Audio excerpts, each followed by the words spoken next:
ngalan ng Ama, ng Anak, ng Espiritu Santo, Amen. sumainyo ang Panginoon. At sumainyo rin. Ngayon po'y ating ginugunita ang isang pari, San Vicente de Paul. Pagsisihan ang lahat ng ating mga nagawang kasalanan.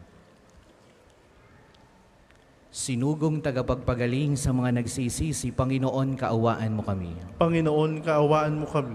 Dumating na tagapag-anyayang mga makasalanay magsisi, Kristo, kaawaan mo kami. Kristo, kaawaan mo kami. Nakaluklok ka sa kanan ng Diyos Ama para ipamagitan kami, Panginoon, kaawaan mo kami. Panginoon, kaawaan mo kami. Kaawaan nawa tayo ng makapangyarihang Diyos, patawarin tayo sa ating mga kasalanan, patnubayan tayo sa buhay na walang hanggan. Amen. Manalangin tayo. Ama naming makapangyarihan, pinuspos mo ang paring San Vicente ng mga mabubuting katangian bilang sugong alagad para sa kapakanan ng mga dukha at paghubog sa kaparian. Ipagkaloob mong kaming pinag-aalab ng gayon ding layunin ay magmahal sa kanyang minahal at makapamuhay ayon sa kanyang ipinangaral. Sa pamagitan ni Jesucristo kasama ng Espiritu Santo, magpasawalang hanggan. Amen. Ang lahat po'y magsiupo. Pagbasa mula sa aklat ng mga ngaral. Ang lahat ng pangyayari sa daigdig ay nagaganap sa panahong itinakda ng Diyos. Ang panahon ng pagsilang at panahon ng pagkamatay. Ang panahon ng pagtatanim at panahon ng pagbunot ng tanim. Ang panahon ng pagpatay at panahon ng pagpapagaling. Ang panahon ng paggiba at panahon ng pagtatayo. Ang panahon ng pagluha at panahon ng pagtawa. Ang panahon ng pagluluksa at panahon ng pagdiriwang. Ang panahon ng pagkakalat ng mga bato at panahon ng pagtitipon ng mga ito. Ang panahon ng pagyayakap at panahon ng paglalayo. Ang panahon ng paghahanap at panahon ng pagkawala niyon. Ang pagkawala ng pag-iingat sa mga bagay at panahon ng pagtatapon, ang panahon ng pagpunit at panahon ng pagtahi, ang panahon ng pagtahimik at panahon ng pagsasalita, ang panahon ng pagmamahal at panahon ng pagkapuot, ang panahon ng digmaan at panahon ng kapayapaan. Ano ang mapapala ng tao sa kanyang ginagawa? Alam ko na ang itinakda ng Diyos sa tao. Iniangkop niya ang lahat ng bagay sa kapanahunan. Ang tao'y binigyan niya ng pagnanasang alamin ang bukas, ngunit hindi binigyan ng pagkaunawa sa ginawa ng Diyos mula sa pasimula hanggang sa wakas. Ang salita ng Diyos. Salamat sa Diyos. Ang tugon po sa salmo, ang poon ay papurihan siya ang aking sanggalang. Ang poon ay papurihan siya ang aking sanggalang. Purihin ang poon na aking sanggalang. Matibay kong muog at tagapagligtas, at aking tahanang hindi matitinag, tagapagligtas kong pinagtitiwalaan. Ang poon ay papurihan siya ang aking sanggalang. Ano ba ang tao, Panginoon namin? Siya'y tao lamang na iyong pinapansin. Katulad ay ulap na tangay ng hangin, napaparam siya na tulad ng lilim. Ang poon ay papurihan siya ang aking sanggalang. Magsitayo po ang lahat.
Sumainyo ang Panginoon. At sumainyo rin. Ang mabuting balita ng Panginoon ayon kay San Lucas. Papuri sa iyo, Panginoon. Isang araw, samantalang nananalangin mag-isa sa Jesus, lumapit sa kanya ang kanyang mga alagad. Tinanong niya sila, "Sino raw ako ayon sa mga tao?" Sumagot sila, "Ang sabi po ng ilan ay si Juan Bautista kayo. Sabi naman ng iba, si Elias kayo. At may nagsasabi pang nabuhay ang isa sa mga propeta noong una. Kayo naman, ano ang sabi ninyo?" Tanong niya sa kanila. "Ang Mesiyas ng Diyos," sagot ni Pedro. Itinagubili ni Jesus sa kanyang mga alagad na huwag na nilang sasabihin ito kanino man. At sinabi pa niya sa kanila, ang anak ng tao ay dapat magbata ng maraming hirap. Itatakwil siya ng matatanda ng bayan, ng mga punong saserdote at ng mga eskriba. Ipapapatay nila siya, ngunit sa ikatlong araw ay muling mabubuhay. Mga minamahal na mga kapatid, ang mabuting balita ng Panginoon. Pinupuri ka namin, Panginoong Jesucristo. Magandang hapon po sa inyong lahat. Si Jesus ay nagdadasal na mag-isa, nananalangin mag-isa, and then lumapit ang kanyang mga alagad. Minsan, pwede nating itanong, bakit si Jesus na Diyos ay nagdadasal?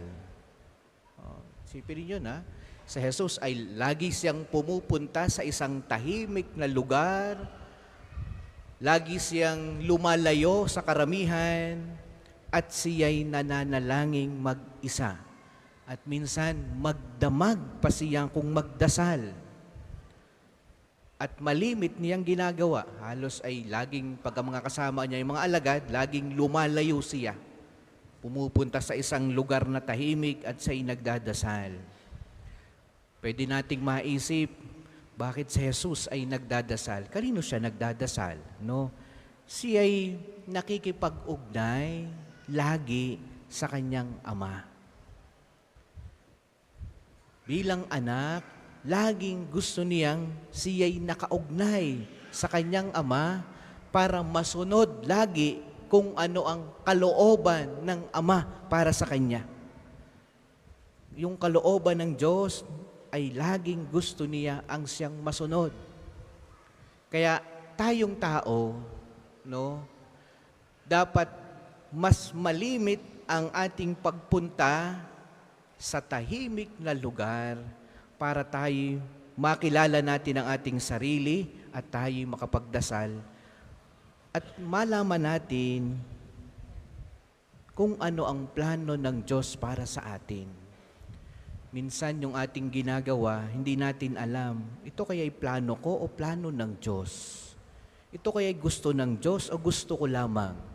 Paano ko kaya malalaman na ang aking nangyayari sa buhay ko, plano ng Diyos at gusto ko rin? No? Mahirap talagang magtama yung plano mo at plano ng Diyos, gusto ng Diyos at gusto mo rin. Anong gagawin mo? Pupunta lagi sa isang tahimik na lugar at magdadasal ka. Kung kulang ang isang oras, habaan mo pa. No? Si Jesus bilang anak, siya'y laging ginagawa niyang pumunta sa isang tahimik na lugar. Kaya tayong tao na nabubuhay ngayon sa magulo, maingay, laging may nakalagay sa ating tainga, lagi tayong cellphone, ang buhay, no? Tayo hindi na makakonect sa Diyos. Kaya hindi natin alam kung yung bang nangyayari sa buhay mo, kalooban na ng Diyos o kagustuhan ng iyong sarili. Ano? Kaya nawa, yan ang inyong hilingin. Ano? Sa ating Panginoong Diyos sa banal na misang ito. Padalwa, ngayon ay ating ginugunita ang isang dakilang pari. Dakilang santo, isang Pranses na pari, San Vicente de Paul. Ngayon ay araw ng kay kapiyastahan niya, kanyang kamatayan. Sino ang paring ito? Paano niya nakilala ang Diyos? Nung panahon ng ito, mga 16th century, nung panahong yon, marami ang mahihirap. No? Marami ang mahihirap At marami din, at nung panahong yon, ang mga kaparian, parang nasa panahon pa rin ng dark ages ng simbahan. Ang mga pari nun, magulo ang buhay, ang iba'y namumuhay din sa immoral na pamumuhay. Kaya nun sobrang gulo ng simbahan. Pero ang Diyos laging nagpapadala sa kabila ng kaguluhang nangyayari sa simbahan, ang Diyos ay nagpapadala ng isang dakila at banal. Itong si San Vicente de Paul. Hinanap niya ang Diyos at natagpuan niya ang Diyos sa isang may sakit, sa isang mahirap. Yun ang nagdala sa kanya.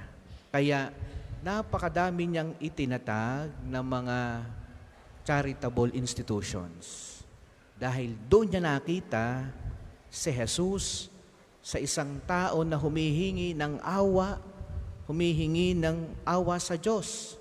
Isang mahirap na humihingi ng awa, na may sakit, na mahirap. Doon niya natagpuan ng Diyos. Kaya, ginawa niya, dinala niya si Jesus sa mga mahihirap, sapagkat doon niya natagpuan. Ngayong panahon natin, kami po ang aming seminaryo sa Lipa, yung St. Francis de Sales Seminary, Major, Minor, yan ay nung una ang namamahal ng mga Vincentian. No? So, dito sa Pilipinas, madami po yan. Kaya nawa, mga minamahal na mga kapatid, lagi niyong hanapin ang Diyos. Lagi niyong hanapin. Si St. Vincent, natagpuan niya ang Diyos sa isang mahirap, sa isang may sakit. Kaya doon niya dinala ang Diyos. Kayo din, saan mo hahanapin ang Diyos sa panahong ito? At paano mo siya tatagpuin?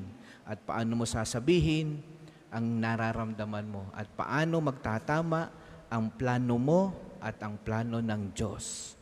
Ang Diyos, ang hangad lagi sa tao ay mabuti. Nagkakataon lamang na ang tao ay hindi marunong magnilay, marunong mag-reflect, kaya sumasala sa kalooban ng Diyos ang kanyang ginagawa. Napakaganda mga minamahal. Kapag ka nagtagpo yung gusto mo at gusto ng Diyos, yan ay ang biyaya'y parang umaagos na ilog sa iyo. Yan ay flowing ang biyaya sa iyo pag nagpanama ang gusto mo't gusto ng Diyos. Pero pag magkasalungat, oo, may biyaya kang tatanggapin. Pero hindi kasing dami ng biyaya kapag nagpanama ang gusto mo't gusto ng Diyos. Paano mangyayari? Pupunta sa isang tahimik na lugar, magdadasal, aalamin, magdidiscern sa banal na Espiritu Santo, ito ba ang kalooban niya? Para po sa maghahandog ng sobre, pakihulog na lamang po sa buslo.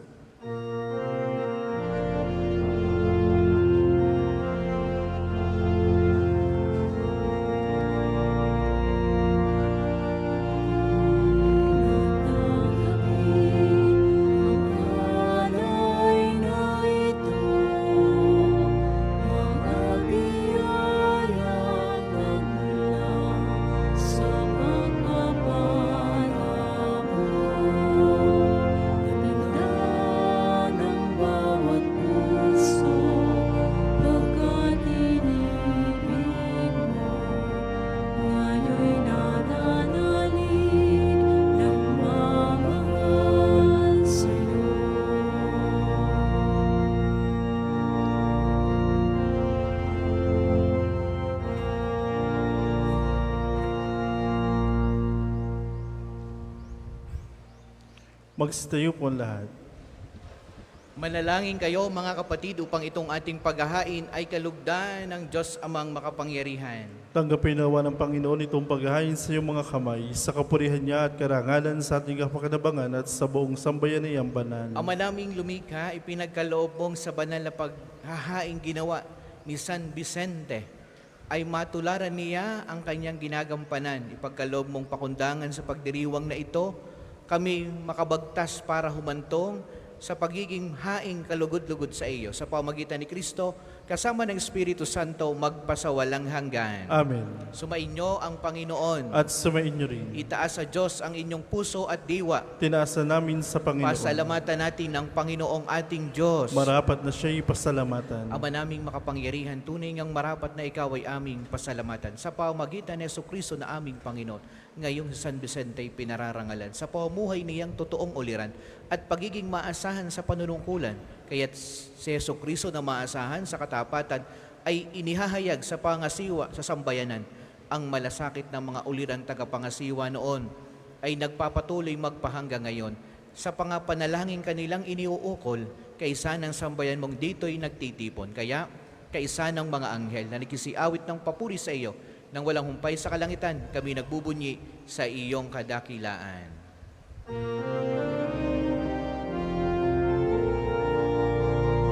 Banal ka po, may kapal, banal ang iyong pangalan, banal ang iyong kaharian, langit lupa'y nagpupugay sa iyong kadakilan, dinaragilan ang lahat, ang naparito mong anak, na siyang nagulat sa mulat, sa pilay ay nagpalakad, at nakiramay sa lahat. Kung hindi po kayang lumuhod, manatili pong nakatayo na may paggalang. Ama naming banal, ikaw ang bukal ng lahat ng kabanalan. Kaya't sa pamagitan ng iyong Espiritu, gawin mong banal ang mga kaloob na ito, upang para sa amin ay maging katawan at dugo ng aming Panginoong Jesucristo. Bago niya pinagtiis ang kusang loob na maging handog, hinawakan niya ang tinapay, pinasalamatan kaniya, pinagati-hati niya iyon, iniabot sa kanyang mga alagad at sinabi, tanggapin ninyong lahat ito't kanin, ito ang aking katawan na ihahandog para sa inyo.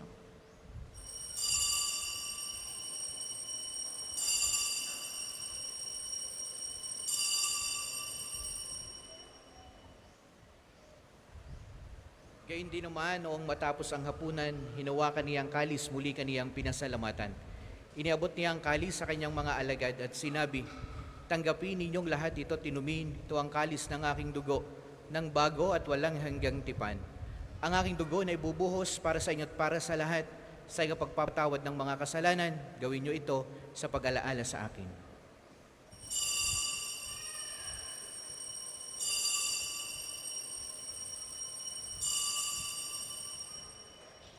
Manatili po tayong nakaluhod. Ipagbunyi natin ang misteryo ng pananampalataya. Si Kristo'y namatay, si Kristo'y nabuhay, si Kristo'y babalik sa wakas ng panahon. Ama, ginagawa namin ngayon ang pag-alaala sa pagkamatay at muling pagkabuhay ng iyong anak. Kaya tinialay namin sa iyo ang tinapay na nagbibigay buhay at ang kalis na nagkakaloob ng kaligtasan. Kami nagpapasalamat dahil kami ay iyong minarapat na tumayo sa harap mo para maglingkod sa iyo. Isinasamo namin kaming magsasalo-salo sa katawat dugo ni Kristo ay mabuklod sa pagkakaisa sa pamamagitan ng Espiritu Santo. Amalingapin mo ang iyong simbahang laganap sa buong daigdig. Puspusin mo kami sa pag-ibig kay San Francisco na aming Papa, ni Gilbert na aming Arsobispo at ng lahat ng kaparian.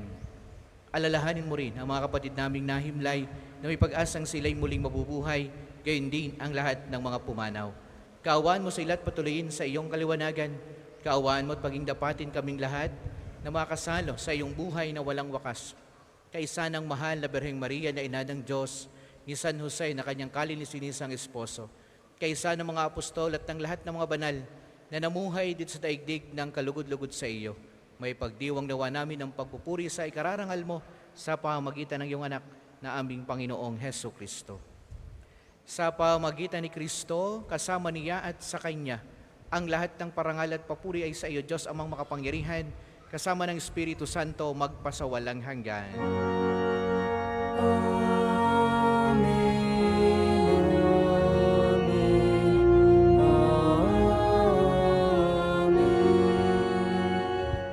Dasalin natin ang Ama namin. Tayong lahat, Ama namin, Sumasalangit ka, sambahin ang ngalan mo. Mapas sa amin ang kaharian mo, sundin ang loob mo dito sa lupa para ng sa langit. Bigyan mo kami ngayon ng aming kakanin sa araw-araw at patawarin mo kami sa aming mga sala para ng pagpapatawad namin sa nagkakasala sa amin. At huwag mo kami pahintulo sa tukso at iadya mo kami sa lahat ng masama. Amen. Hinihiling namin kami adya sa lahat ng masama, pagkalooban ng kapayapaan araw-araw, iligtas sa kasalanan at ilayo sa lahat ng kapahamakan, samantalang aming pinananabigan ang dakilang araw ng pagkapahayag ng tagapagligtas namin, si Heso Kristo. Sapagkat iyo ang kaharian, ng kapangyarihan at ang kapurihan magpakailanman. Amen. Panginoong Kristo, sinabi mo sa iyong mga apostol, kapayapaan ang iniiwan ko sa inyo, ang aking kapayapaan ang ibinibigay ko sa inyo. Tungayan mo ang aming pananampalataya at wag ang aming mga pagkakasala. Pagkalooban mo kami ng kapayapaan at pagkakaisa ayon sa iyong kalooban, kasama ng Espiritu Santo, magpasawalang hanggan. Amen. Ang kapayapaan ng Panginoon naway lagi pong sumainyong lahat. At sumain niyo rin. Magbigayan kayo ng kapayapaan sa bawat isa.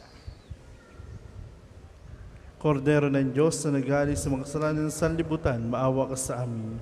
Kordero ng Diyos na nagalis sa mga kasalanan ng sanlibutan, maawa ka sa amin. Kordero ng Diyos na nagalis sa mga kasalanan ng sanlibutan, ipagkaloob mo sa amin ang kapayapaan.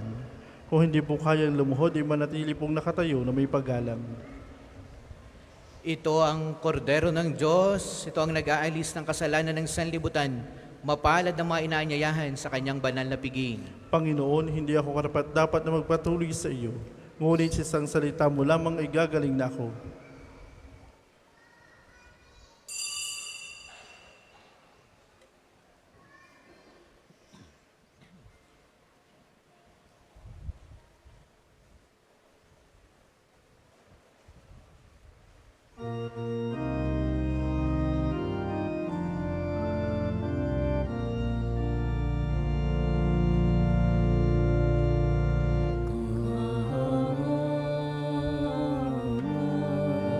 Ang iyong pangalan, O Panginoon, sa sangkalupaan ipinagbunyi mo ang iyong kamahalan sa buong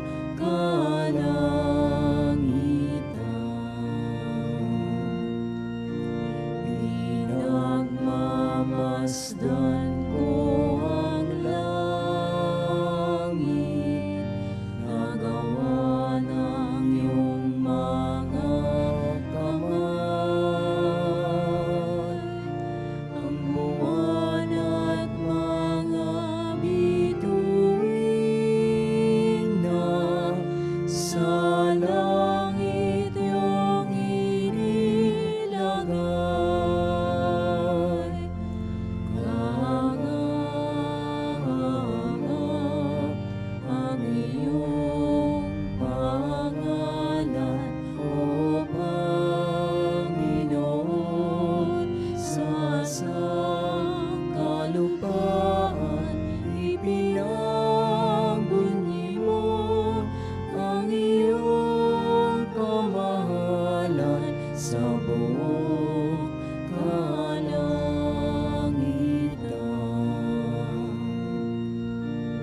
O sino kaya siyang tao na iyong pinagmamasdan? Ginawa mong anghel ang katulad, pinuno mo ng karangalan. Kahanga ang iyong pangalan, O Panginoon, sa sangkalupaan ipinagbunyi mo ang iyong kamahalan sa buong kalangitan. Ang second collection po ay para sa patuloy na pagpapaunlad ng parokya at pambansang dambana ni Santo Padre Pio at para sa pangangailangan ng matatanda at may sakit na paring ng Archdiocese ng Lipa. Salamat po sa inyong handog.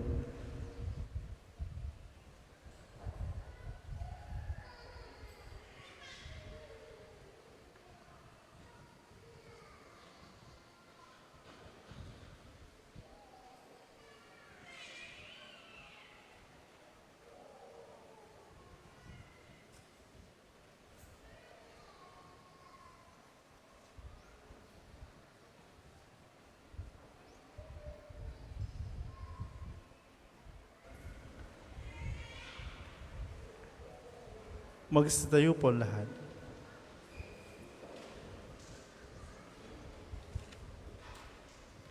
Manalangin tayo. Ama naming mapagmahal, kaming nagsalo sa banal na pakikinabang, ay dumadalangin sa pagparis namin sa iyong anak na nangaral ng mabuting balita sa mga dukha. Kami naway mabighani sa mga halimbawa ni San Vicente at matulungan ng kanyang pagkatangkilik sa pamagitan ni Jesucristo kasama ng Espiritu Santo magpasawalang hanggan. Amen. Panalangin ng pagtitiwala kay Santo Padre Pio. Padre Pio, taga Petrelcina, mongheng banal, pintakasing santo ng milenyong kasalukuyan, gabay namin sa pagtahak sa landasing makalangit, takbuhan sa pangangailangan, huwaran ng pagtitiis. Sa iyo namin inilalapit aming mga kagipitan, sa iyo po ibinibilin kalusugan at kabuhayan.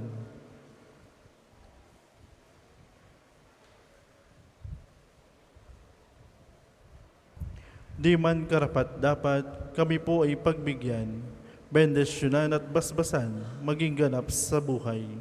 Lumayo nawa kami, umiwas sa kasalanan, lumapit lagi sa Diyos, maging matatag at matibay. Sa mabuting balita ng pagliligtas, turuan mo kami nawa, sa tuwina ay makinig, magnilay at sumampalataya. Amin pong pakiusap itong mga kahilingan, puso ay nagsisisi, nagtitikang taimtiman. Di na muling magkasala, sunod lagi sa Diyos Amang, kaysa ng Espiritu at ni Jesus sa tagapamagitan. Amen. Magsiupo muna po lahat para sa ilang patalastas. Una, sa inyong pagdalaw sa pambansang dambana, mangyaring pakaingatan ng inyong mga personal na gamit. Hangad namin ng isang matiwasay at maayos sa pagbisita sa National Shrine. Ikatlo, sa darating na January 2025 ay susuportahan ng Pambansang Dambana ang gaganaping 129 Plenary Assembly ng Catholic Bishop Conference of the Philippines o CBCP dito sa Archdiocese ng Lipa. Bahagi ng paghahanda para sa mahalagang pagdiriwang na ito ng mga obispo ng Pilipinas, kami po ay kumakatok sa inyong mabubuting puso upang matugunan ang mga pinansyal na pangangailangan. Mayroon po mga sobre na pinamimigayan ng ating mga tagapaglingkod para sa inyong mga handog na lubos nating pasasalamatan. Ang inyong tulong at panalangin ay malaking bahagi sa pagtatagumpay ng pagpupulong na ito. Maraming salamat po. Ang susunod pong misa ay sa ganap na ikadalawa ng hapon. Maraming salamat po at mangyaring panatilihin natin ang kalinisan, katahimikan at diwa ng pananalangin sa loob at labas ng ating simbahan. Magsitayo na po lahat para sa pagbabasbas ng religious articles. Mga kapatid, manalangin tayo sa Diyos amang makapangyarihan upang tayo maging kawangis ni Kristo sa taimtim na pagdalangin sa tulong ng mga larawan, mga dasalan. Inyong labas ang lahat ng inyong pababasbasan. O Panginoong Diyos, Ikaw ang bukal ng lahat ng pagkapala at biyaya. Ibuhos mo ang iyong bendisyon sa mga gamit na ito sa pananalangin na nagpapaalala ng iyong kabutihan, kabanal at pagmamahal sa amin, upang ang lahat ng dumulog at magdasal gamit ang mga ito ay magtamo ng iyong awa at biyaya. Loobin mong tularan nawa nila ang kabanal at aral ng Panginoon at ng mga santo magpasawalang hanggan. Amen. Ama namin sumasalangit ka, sambahin ang ngalan mo. Mapas sa amin ang kaharian mo, sundin ang loob mo dito sa lupa para ng sa langit. Bigyan mo kami ngayon ng aming kakanin sa araw-araw at patawarin mo kami sa aming mga sala para na ang pagpapatawad namin sa nagkakasala sa amin. At huwag mo kayong pahintulo sa tukso at iadya mo kami sa lahat na masama. Amen. Aba, Ginoong Maria, napupuno ka ng grasya. Ang Panginoon Diyos ay sumasa iyo. Bukod kang pinagpala sa babaeng lahat at pinagpala naman ang iyong anak si Jesus. Santa Maria, Ina ng Diyos, ipanalangin mo kami makasalanan, ngayon at kung kami mamamatay. Amen. Aba, Ginoong Maria, napupuno ka ng grasya, ang Panginoong Diyos ay sumasa iyo. Bukod kang pinagpala sa babaeng lahat at pinagpala naman ay iyong anak si Jesus. Santa Maria, Ina ng Diyos, panalangin ko ay makasalanan, ngayon at kung kami mamamatay. Amen. Aba, Ginoong Maria, napupuno ka ng grasya, ang Panginoong Diyos ay sumasa iyo. Bukod kang pinagpala sa babaeng lahat at pinagpala naman ang iyong anak si Jesus. Santa Maria, Ina ng Diyos, panalangin ko ay makasalanan, ngayon at kung kami mamamatay. Amen. Aba, Ginoong Maria, napupuno ka ng grasya, ang Panginoon Diyos ay sumasa iyo. Bukod kang pinagpala sa babaeng lahat at pinagpala naman ang iyong anak si Jesus. Santa Maria, Ina ng Diyos, panalangin ko ay makasalanan, ngayon at kung kami mamamatay. Amen. Aba, Ginoong Maria, napupuno ka ng grasya, ang Panginoon Diyos ay sumasa iyo. Bukod kang pinagpala sa babaeng lahat at pinagpala naman ang iyong anak si Jesus. Santa Maria, Ina ng Diyos, panalangin ko ay makasalanan, ngayon at kung kami mamamatay. Amen. Aba, Ginoong Maria, napupuno ka ng grasya, ang Panginoong Diyos ay sumasa iyo. Bukod kang pinagpala sa babaeng lahat at pinagpala naman ang iyong anak si Jesus. Santa Maria, Ina ng Diyos, panalangin ko ay makasalanan, ngayon at kung kami mamamatay. Amen. Sumainyo ang Panginoon At sumainyo rin. at pagpalaing kayong lahat ng makapangyarihang Diyos, ang Ama, ang Anak at ang Espiritu Santo. Amen. Ang banal na misa ay alay na humayo kayong lagi sa pag-ibig ni Kristo. Salamat sa Diyos.